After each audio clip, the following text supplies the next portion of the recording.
All right. Happy Friday, everybody, and welcome to another future-focused weekly update. I am your host, Christopher Lind, and if I am doing my job well, I am hopefully helping you contextualize and understand all of the crazy things that are happening at the intersection of business, tech, and people. If you've been here a while, thank you for those of you who have followed my stuff for, some time. And to those of you who are new, welcome. I enjoy the community that I've built around this. You're welcome to connect with me on LinkedIn or join me over on Substack, where I have deeper conversations on this stuff. But seriously, I really genuinely do appreciate the community that this podcast has pulled together. So thank you for all your support. If you would, please like, subscribe, share, do all that good stuff. If you really feel like something was helpful, you're welcome to buy me a coffee. But if there's something you're trying to do in your organization, you can also reach out. I have a practice where I go into businesses and just help them make sense of AI and figure out what to do with it so that they get the most out of it. And I love helping people with that. So you're welcome to contact me for any reason. Doesn't matter. All right. So let's talk about the rundown this week. I'm going to just let you know what I'm going to talk about, and then we'll dig into them into a deeper dive. So the first one I'm going to touch on is a bit of a viral clip between Sam Altman and Tucker Carlson talking about AI. I think there was a lot to be said there. Just so you know, I am not getting into politics on this. So if you heard the word Tucker Carlson and thought it was going to be a political conversation, it's not at all.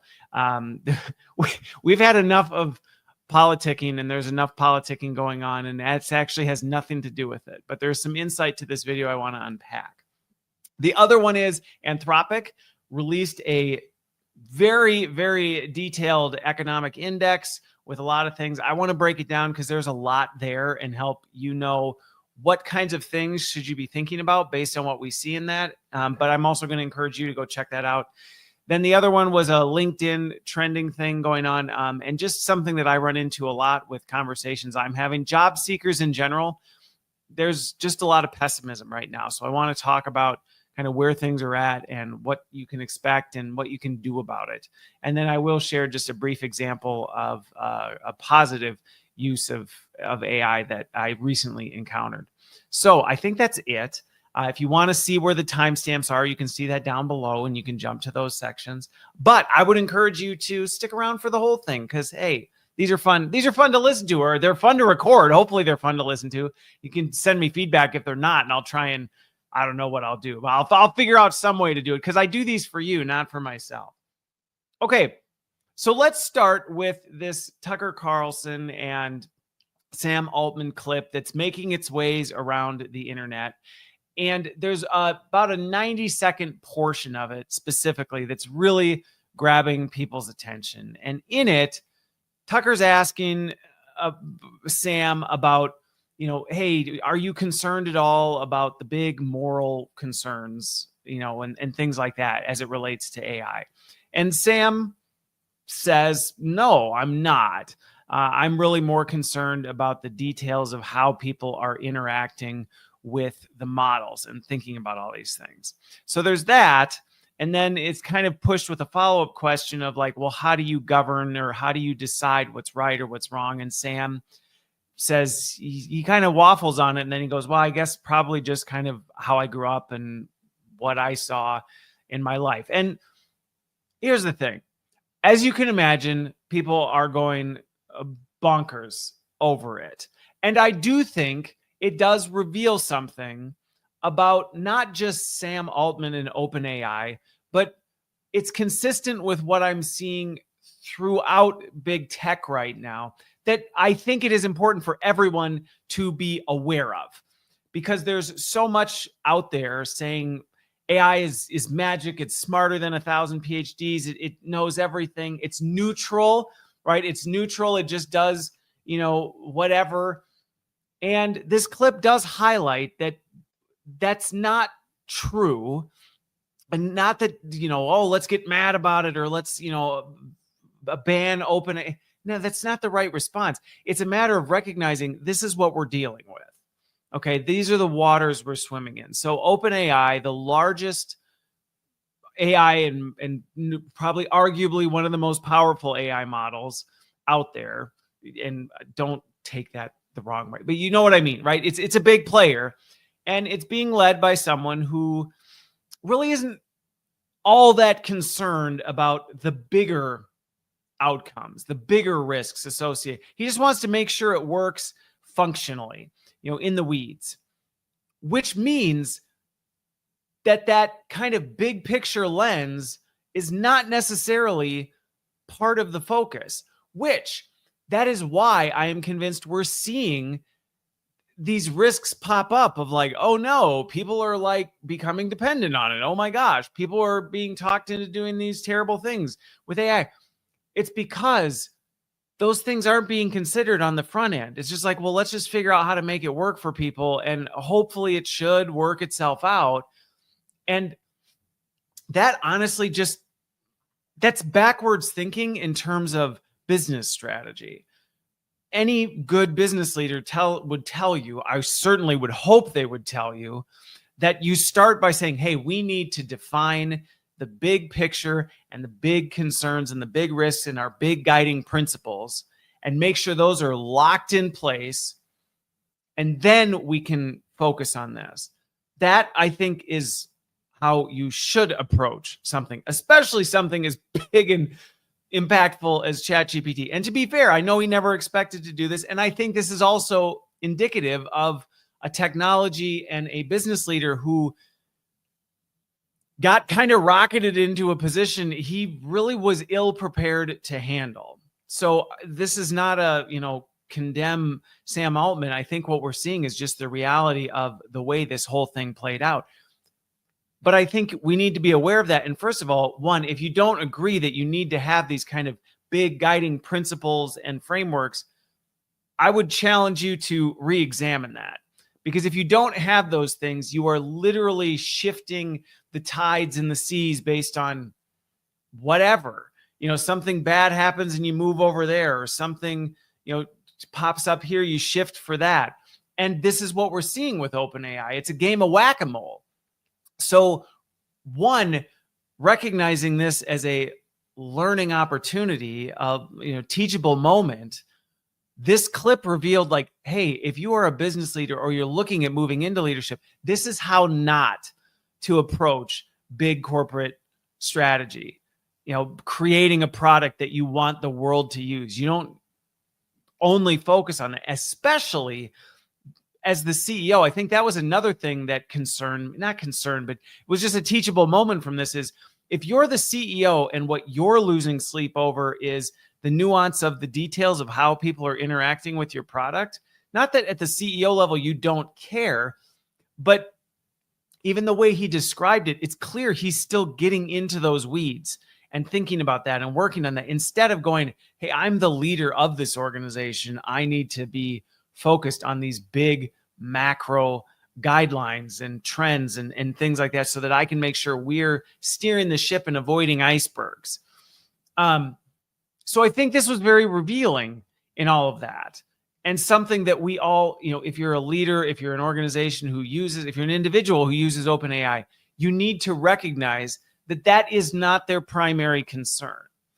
Now, does that mean you get rid of it? No, I still use OpenAI products, but it is important that you recognize that that's where it is, which means your personal responsibility, your due diligence needs to go up tenfold. And you need to recognize there's a good chance the model is actively working against whatever you think your best interests are. You may think it's trying to help you. Really, it's just trying to give you what you want, or whatever Sam Altman's personal experience said was a good thing. Okay. Which means you got to take everything, run it through that filter, and then go, okay, now how am I going to use this? That's just the reality. Now, one thing that was interesting was, his comment about his, ethical guidelines, or what drives him, coming largely from what he experienced and grew up around. I think some of the, criticism he's getting around that is unfair. we all like to think we don't do that. We're all independent thinkers. We're all critical. We're not influenced by our environment. We're objective in everything we do. We're all influenced by those things. So I actually appreciated Sam's humanity in saying, I mean, this is, I don't know, like this is largely what shapes me. So I guess that's what's driving the show. I agree that we should be not concerned, but aware that, okay, that means there's not a real clear answer for what should we expect from this. And if you ask a specific question like, well, how are you training or what are your guidelines for AI on this topic? You're either going to get kind of a waffly, well, we aren't really putting them in, or you're going to get what Sam Altman thinks, what his personal take is based on his shared experience or his own independent experience. Again, does that mean you condemn it and, ban OpenAI? No, because the reality is nobody has your personal standards, your set of values. They're all going to be influenced by their own environment. So to expect him to cater to yours specifically would be unreasonable. But as an individual or an organization, you need to recognize something I say consistently. OpenAI does not have your best interest in mind. It has its best interest in mind, as in, well, what do most people want? What do they think they need? What are, based on our own personal experiences, what are we going to build into it? That may at times be in direct conflict with you. And not that you can't work around it, not that you can't still use the tool, but then bend and filter it back through your own filters, but you have to do that intentionally. It's not going to do it on its own. Now, it was interesting because someone engaged with me on a thread that I was talking about this with, and they said, so what's your solution, Christopher? Are you proposing that, and they were taking the Tucker Carlson kind of political angle. They're like, so what are you saying? We import, conservative or religious values onto OpenAI. And for those of you who know my worldview, you may assume that I would say, yes, make OpenAI a, Christian AI tool. I actually don't feel that way. I don't think that's helpful. I don't think that is the way forward. And so I actually engaged with this gentleman and I said, no, I actually don't think what Tucker seems to be kind of implying Sam's answer should be is the right solution. And that may make some people angry. That may make some people, relieved. Like, I don't know how you'll respond to that. But the reality is it's not about, and let me be clear. Do I think the Bible has the right clear answer for, how we should think about things? Yes, I'm not going to hide that. However, I recognize even my own interpretation of that, and you can't talk to 5 Christians and get the same answer. So to think there's this like one understanding that we can then import onto OpenAI is foolish, which is why I don't think it's about, well, let's make sure that we make OpenAI a Christian AI. No, what we need to do is actually say what we need is a standard. And that standard should be based on a diverse group of people who are coming from different perspectives, who are all committed to compromising, working together towards a solution that works for everybody, that everybody recognizes. Maybe not everything I want is in there, but it is representative of everyone who's part of that discussion. And I think that is more, and that was my conversation with this gentleman was, no, I don't think you need to turn OpenAI into a religious tool. I do think the fact that there's really no bedrock or anchor points or anything, that is concerning, because that means there's no foundation. It's literally a floating, ship. It's not even anchored down. And I think that's the risk. And so, would I have stronger opinions on what certain things would go in than maybe somebody else would, and differing opinions? Of course, we all do. We all have strong opinions and strong beliefs in certain things that we hold to, but we don't accomplish anything by trying to force that on everyone else. And so I think Where I didn't agree with kind of where the conversation was leading was like, here, let's try and show how Sam Altman isn't importing our worldview into his product. I don't think that's necessarily the bad thing. I think what's concerning is there isn't a foundation. Because if somebody has a foundation, you at least can know, hey, do I agree with that foundation or not agree with that foundation? And so I can make decisions accordingly. With OpenAI not having a foundation, just kind of what Sam's experience is, you don't even really know how to make decisions with it because you don't really even know what its point of view or its guiding principles are. And so I think that's an important lesson that every individual and business leader can take away from this example is, first of all, one, if you're trusting AI to make decisions because you think it has the right moral, ethical principles in place, there really even aren't any defined, which actually is more risky and more hard to work with than if at least they're defined and you go, I don't agree with them, but at least I know what they are, so I can, engage in healthful discourse or dialogue about it, or I can just make sure that I'm making sure how I'm applying it, takes that into account. That's it. We don't need to try and force a single mold onto OpenAI from anyone, because then all we're going to do is sit and fight, because we're never going to agree.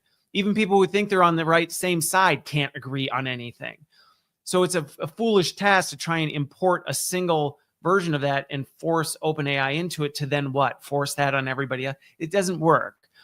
But what is lacking is this clear, here's where we stand, here's how this works, and here's the take that we're embedding and importing into OpenAI. So it's clear for everyone to know, it's clear for people to debate and discuss. It may be something we will be open to changing based on things like that, but it's clearly defined, and it's not.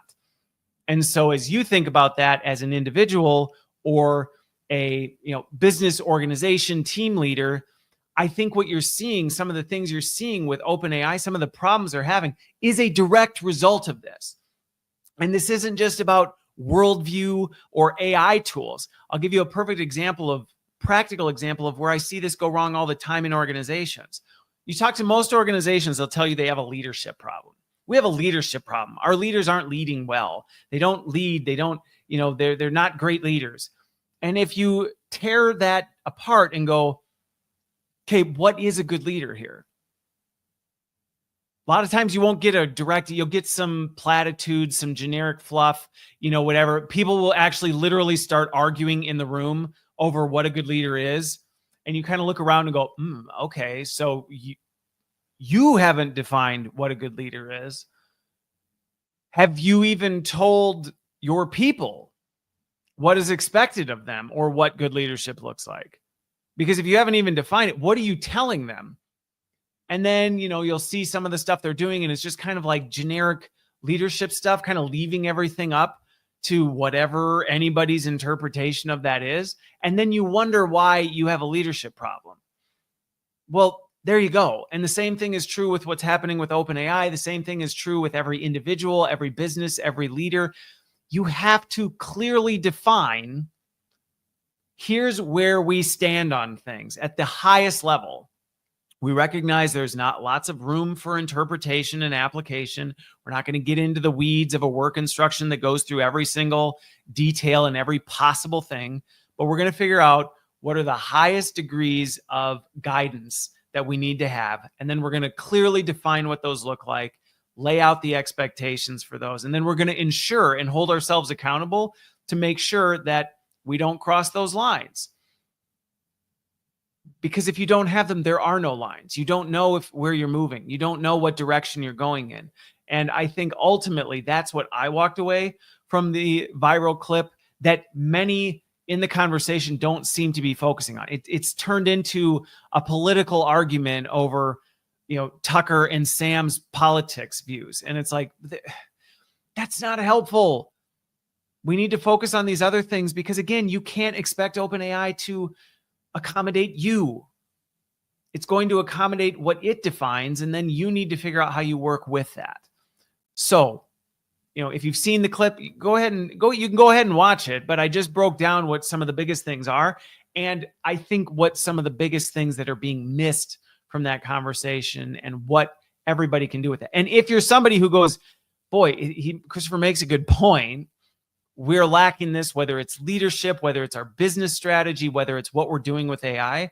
This is the work that I specialize in, is working with people, not to come in and import my sets of frameworks onto other people and go, okay, so I've decided this is what it is. Now you need to do the same. No, it's to work with people and go, let's figure out and define what this looks like for you. And I don't have to agree with them. There's lots of people I work with that I don't necessarily agree with, but I've helped them define, okay, well, I mean, this is where you're at. So let's make sure that's clear for you. And let's make sure that's clear for your people so that they can work in accordance with those guidelines or make decisions about whether they feel comfortable working within that, and then we can move forward with it. Okay. So there you go. That's kind of now my thoughts on that clip and also what I think we can walk away from with it. Let's move over to the Anthropic Economic Index. Now, let me tell you, if you go look this thing up, it was just released. It's called Anthropic Economic Index Report, Uneven Geographic and Enterprise AI Adoption. Anyway, it's on Anthropic's website. You can check it out. It's long.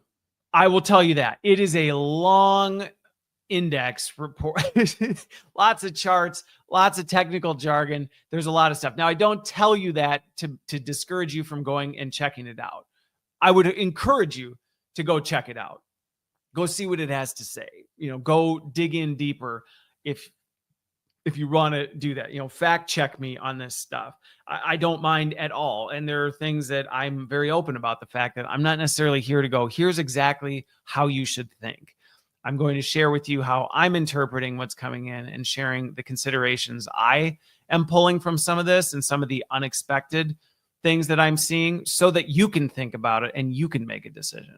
Now, there are a few things I will say limitation-wise that you should know. Whenever it comes to these reports, anytime you see statistics, anytime you see research, I will continue to encourage you to make sure you understand the limitations of that research and you understand the conclusions of that research. I get so frustrated when I see people take something and then blast it all over and it's like, that's not even actually what it said, or that is a gross misinterpretation, or you did a little bit of your own side math to come up with some of this stuff and it disagrees with even what the researchers said. Now, you have to keep in mind this report's from Anthropic. So it's looking at their customers, which is underrepresentative of AI as a whole. So if you look at the Anthropic Index and go, here is the state of AI, it's not here's the state of AI. There are lots of other models. The capabilities of Anthropic is even different. It's not taking into account image, voice, some of these other focus areas that AI is working in, robotics, stuff like that, right? It's just Anthropic stuff, which is heavily focused on education, safety, research, AI research, coding, things like that. That's their client base. So you're gonna see some limitations in that. There's blind spots related to some of the geography of it. One of the things that I didn't like, but I recognize it's a limitation from Anthropic's end, and they're looking at customer usage. They're analyzing this through, token interpretation and how people are using the model and perceptions of effectiveness. They're not looking at it as value delivered. So any sort of time you see it reference, this is demonstrating it, showing success here, or showing success there. You do have to filter that through the lens of showing success through Anthropic's interpretation, which is, engagement with the model, delivering what people are asking for, things like that. Not necessarily did what they do actually deliver a better result. Like, better to Anthropic is our model gave people what they were wanting to do, type of a thing. Now, the other one that was a little bit fuzzy was the way they talk about automation versus augmentation. Going back to what I just said in my previous point, a lot of these terms get thrown around. AI is augmenting work. It's automating work. What do you mean when you say that? And many times in this report included, that is not clearly defined. When did they separate or determine something was automation versus augmentation. And that honestly is becoming such a blurry line now where we go, has it completely automated work or is it augmenting people in their work? I don't know. That's a really good question. We're not 100% sure. So there you go. So what, even listening to me talk about that, you have to filter it through those lenses. And if you go look at the report, you have to filter it through those lenses as well. Now, here were some of the biggest things that I took away when I went into it. One of the big ones was how rapidly people are advancing in their adoption of AI. So last week I talked about this, that there's this census statistic that's saying like adoption is going down, depending on where you go, the MIT report, adoption's at 90%. These numbers are all over the map. In general, though, one of the things that was really insightful here was they already see people moving very quickly, faster than they even expected, moving past this entry-level use of AI, AI do this for me, to actually working alongside it, which is why it's really important. And I think it's a miss for them that it doesn't differentiate between automation and augmentation. Like there's not clear delineation, because one of their focus points is, wow, people are moving from basic tasks to more advanced usage. And it's like, well, so that impacts augmentation versus automation. But anyway, the point being that people are advancing in their use of AI. If you think about the internet and Google, here's a good example to help make more sense of this. It took a long time before people just started inputting just really basic inquiries into Google. I mean, years and years, people were just using the very, very basic. And even now, still today, if you look at how people do search, most people's effective ability to do search, to even search for something, is really poor. It's getting better, but it's really poor, which is, I think, why they struggled with prompting. This is moving quick with AI. So one, not only would I say, regardless of all the different stats, AI adoption is accelerating at a crazy pace, but people are also moving through the advancement curve very quickly. And what I mean by that is they're not just saying, AI, give me this, do this for me. They're asking more complete prompts. They're inputting information and then being specific about what they want it to do with that. And so it's that advancement, that further, layer of effectiveness is moving up faster than they expected. Now, I don't remember the exact statistics. Let me kind of look. I mean, it had doubled. Okay. So, people are going from just basic debugging, and this is the way they worded it. They worded it, as debugging. So you just go and you go, here, check this code, to you're actually working with AI to help create the code and ask error correction along the way. That was one example they gave. It is pretty much doubled, and the basic usage had fallen. So specifics, we could sit and argue statistics. How did they calculate all that? But I think what it's showing is people are becoming more familiar with AI and how it gets used. Now, you might go, well, wait a minute. So isn't that a really good thing, Christopher? Doesn't that mean that everybody's getting better at AI? No, it doesn't.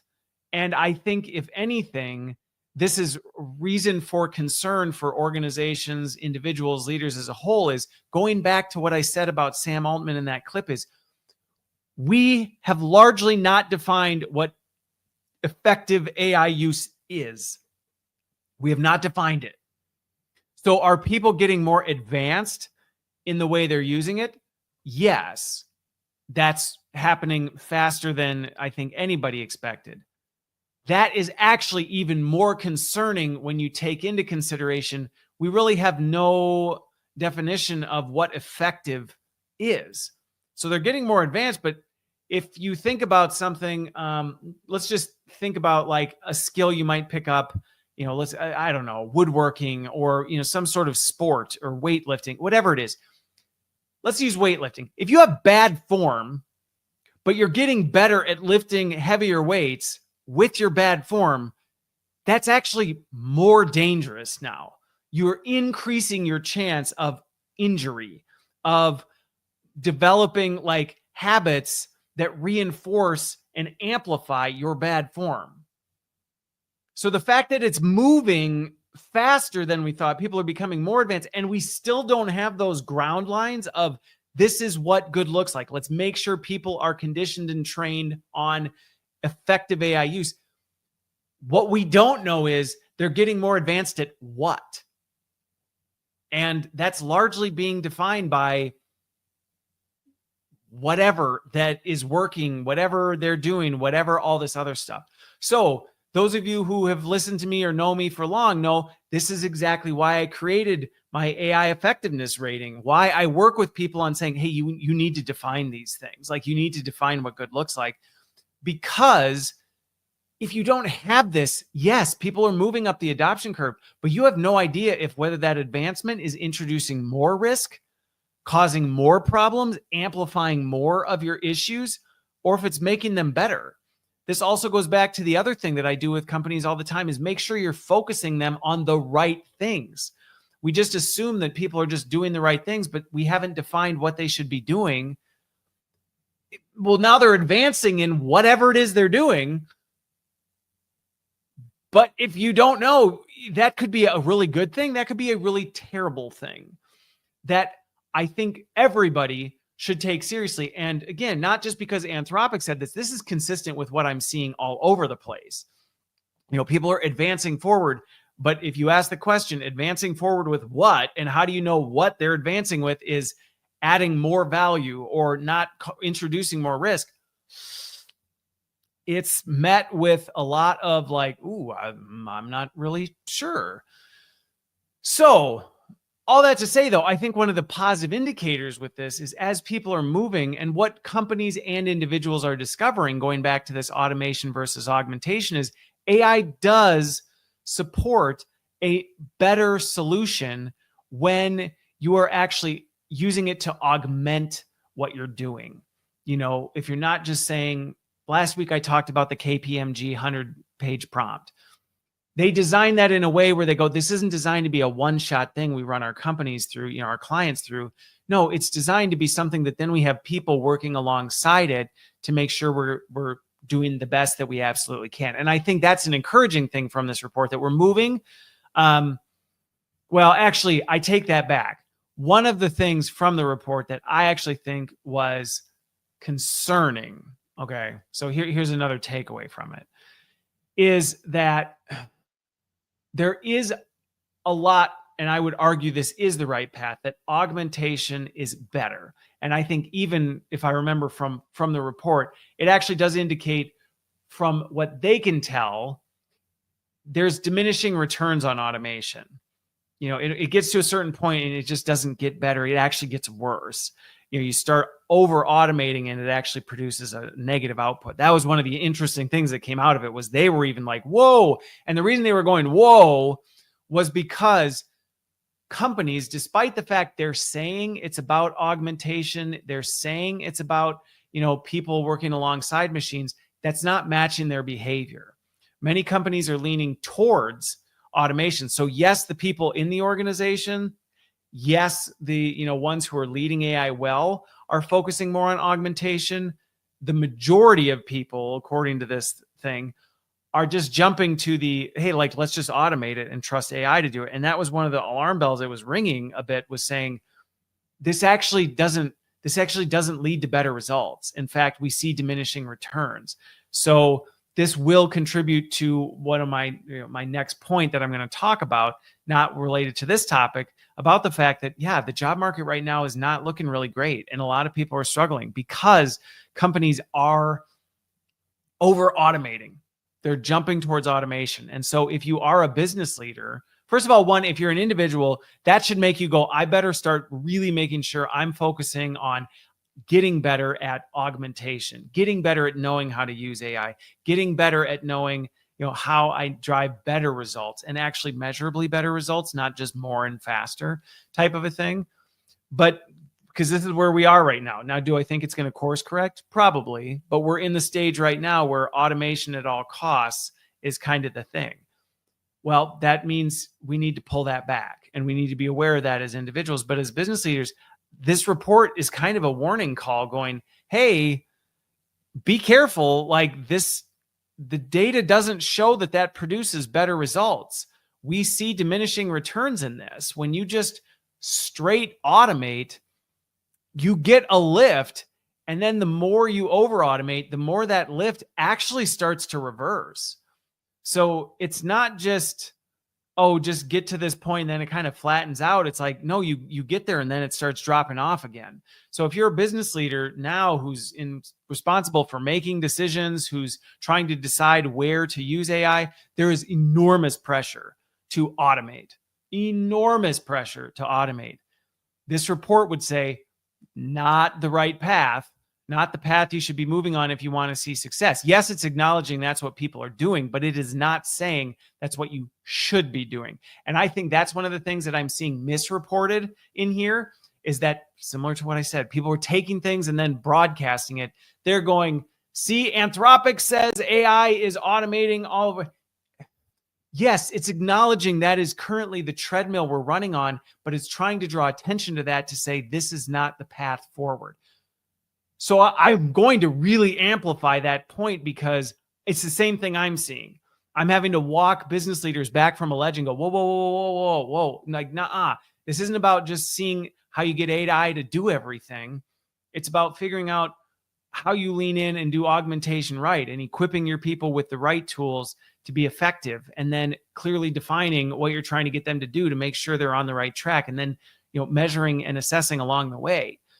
So be careful with that, because a lot of the news I'm seeing about that is really emphasizing this. Anthropic report shows machines are taking over jobs at a greater rate than ever before, that we're moving towards automate. It's stating things that, yes, the report states, but that the report is not trying to claim as where we should be going. Okay. Now, the other thing that was interesting was, in here, they talked about kind of the distribution and some of the unexpected things that you would find in this. You would think, based on all the talk about AI and coding and how it's replacing coders and blah, blah, blah, blah, blah, that, you'd only be seeing the lift in Silicon Valley or in big tech or, very specific areas. That actually was not the case. What was really interesting was the locations of this were actually not where you'd expect to see it. It was in fields and industries and locations that you would go, whoa, I wouldn't have really expected AI to be getting lift there. And I think what it's showing is, I actually think you're seeing some of the big tech companies, they kind of jumped on board really fast, and they're already in the diminishing returns phase because they made some of these mistakes. I think what you're seeing actually lines up with the Census Bureau data, which is these smaller, more unexpected organizations where they have more opportunity to do it well, and they're learning along the way. There's not just some big corporate mandate coming down saying like, hey, we just decided that 80% of code is going to be written by AI. Those are actually the people who are seeing really strong success. And it very much mirrors what I said last week, which is there are going to be organizations, unexpected organizations, that are going to leapfrog giants because of this, because they're learning how to use this, and they're doing it smart and intentionally and with real discipline. And they're seeing these huge lifts. So it's not just companies with the big budgets, companies with all the advanced people, companies with all the big capabilities. Those actually aren't the one. This report showing that's actually not where a lot of the big lift is coming from, which very much makes sense and is consistent with what I've been seeing. And again, that's not necessarily something that's popping out all over the place. I'm trying to think. There was a couple other things that I thought were really interesting. Yeah, I mean, one thing that did come through in this that I thought was really, really interesting was this idea that adoption is not necessarily synonymous with diversification of use.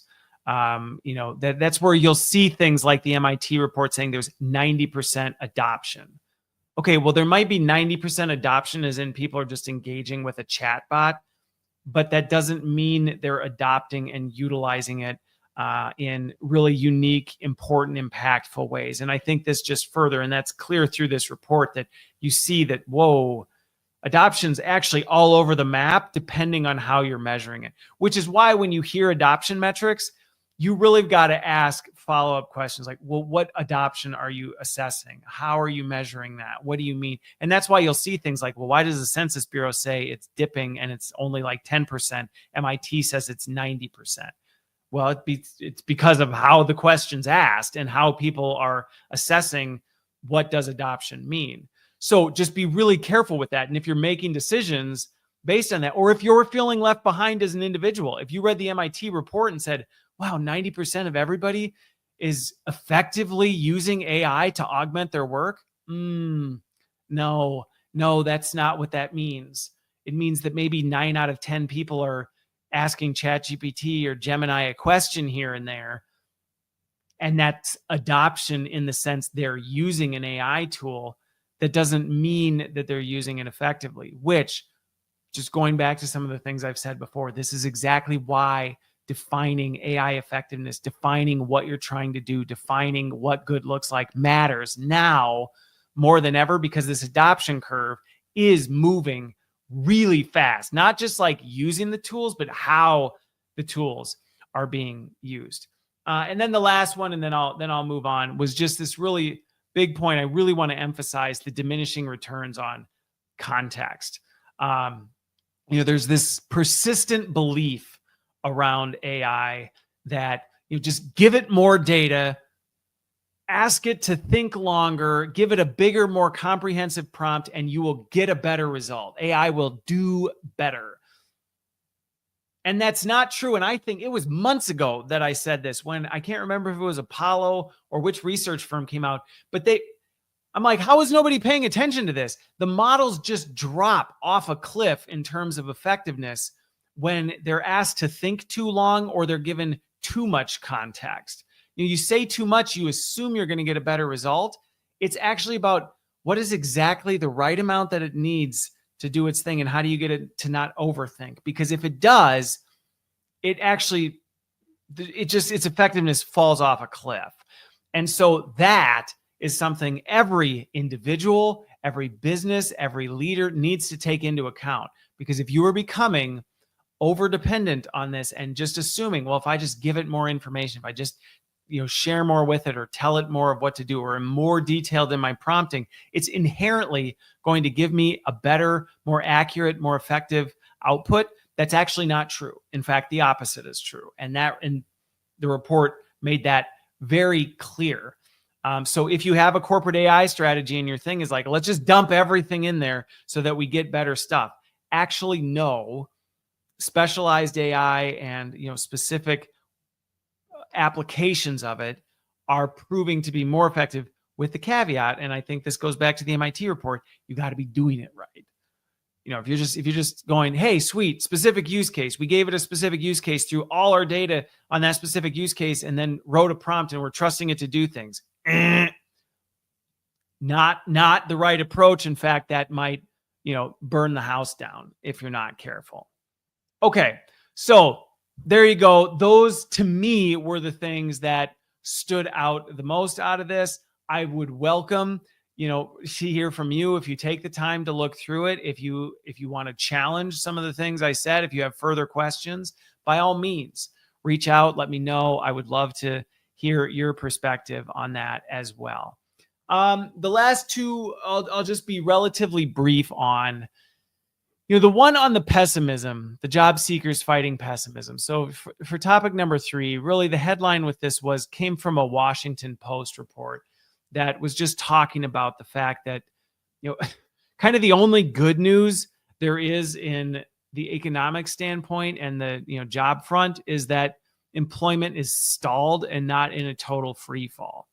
So, if you're looking at things and thinking, Chicken Little, the end is near, there's going to be no jobs left for humans in the future, I don't think the data supports that. Are we in a stalemate right now? Absolutely. With more layoffs happening, hiring being really sluggish, just some of the uncertainty with what's going on geopolitically, tariffs, all this stuff, it's a rough time. It's a rough time. There's no denying it. And anybody who's singing sunshine and puppies and telling you, the sun will come out tomorrow. I mean, that's fine. I love the optimists and who just always see the bright side. But that isn't helpful if you're somebody who's struggling, who's been out of work and looking for a long time. I have lots of friends who have been out of work for a really long time. And it's not because I had one person I was talking to the other day. They've applied to 846 jobs in the last 6 months. Still, they've had interviews, but just not landing. And then I've had other folks who have been out and, within a few weeks because of, where they're at, they land something. From my perspective, of course, my worldview plays heavily into this, and that these things are out of your control largely. Now, that doesn't mean you just kick back and go, screw it. But I would just encourage those of you out there who may be really struggling. And, if you've been out of work or struggling to find work or in a job you hate, you do start to feel a little bit crazy. You start to look in the mirror and go, is it me? And I don't think that's all bad. I think that's a good thing. I think we all should be regularly looking in the mirror and going, are there things I could be doing differently? Are there things I could be changing? Are there things I could be improving on? Do we have people in our life who are willing to tell us the truth about that? Yeah. And so I think that can be a healthy thing, but I also recognize that can take you down a really dark path where you can start to think like, I'm the only one. Everybody else is having all this success. Remember, when you're reading social media, you're largely seeing people's highlight reels. So just know that if everybody you're seeing loves their job, just landed a job, everything's gone great for them, just remember that's not the full story. And so I see that. I feel you. If there's anything I can ever do to help, to use my network, to make connections, I'm happy to do that. But I just want to encourage people, because this data was discouraging, and I can see why a lot of people are feeling discouraged. And so I wanted to call attention to it to, first of all, say, if you're feeling that, you're not alone. Keep going while still evaluating, are there things I could be doing differently? I think more than ever, I saw somebody wrote about this and I kind of went, well, duh, this is always the case. But I think more than ever, they talked about the fact that learning how to learn, adaptability, your ability to pick up new things, to adjust, to tweak, to pivot, is going to become one of the top skills. Now, in my opinion, that's always been a top skill. But what I would say is AI is a catalyst. So that's always, in my opinion, been a top skill. It only just became an even more important top skill. So, yeah, I don't really have I guess here's the hard news. I don't think this is going to magically get better soon, just so you know. So if you're like, maybe, if we can just get through 2025, 2026 is going to be a better year. I wouldn't bank on that. And so if your hope is in changing market conditions, getting that new job, things like that, like if that's where your hope is, I'm going to warn you, that's not going to last. I have one connection that I know who, this individual thought, hey, if I just land the perfect job, everything in my life will be better. And they got the job, and the job's fine, but things didn't just magically improve. Now, for me, my worldview is very specific into where my hope lies. And so of course I'm going to advocate for it, because, hey, it helps me rock through all these storms and go, yeah, okay, they just kind of crash on the rocks, type of a thing. But I recognize it's not, that's not the path that everybody's going to choose to walk. But I would just use this as a caution.